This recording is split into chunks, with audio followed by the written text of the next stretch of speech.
Welcome to our channel. Today we how to transfer documents from Box to Google Workspace using transfer service, full guide step by step clearly. To transfer documents from Box to Google Workspace, start by logging into your Box account. Navigate to the Box homepage and select the files or folders you want to transfer. Click on the More Options icon, represented by 3 dots beside the selected files. From the drop-down menu, choose Download to save the files to your local device. Once the download is complete, open a new browser tab and log into your Google Workspace account. In Google Drive, click on the New button located on the left sidebar. Select File Upload or Folder Upload, depending on what you downloaded from Box. Locate the files or folders you downloaded and select them for upload. Wait for the upload process to complete. You'll see a progress bar in the bottom right corner of the screen.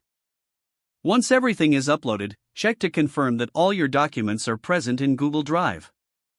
For a more automated process, consider using a transfer service for Box to Google Workspace. Research reputable transfer services online that specialize in cloud migrations. Follow the instructions provided on the chosen service's website to initiate the transfer. You will typically need to authenticate both your Box and Google Workspace accounts. Select the specific files or folders you want to transfer. Confirm the transfer process and wait for the service to complete the migration. Once the process is complete, log into your Google Workspace account to verify that all documents are transferred successfully.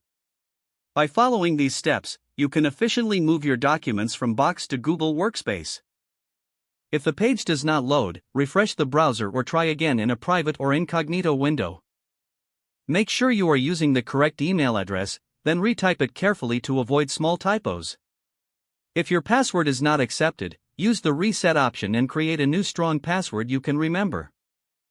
Check your spam folder for verification or security emails, then complete any requested confirmation steps. Enable two-factor authentication if available to improve account security and reduce unauthorized access risk. After signing in, review your profile details so your contact information and settings are accurate and current.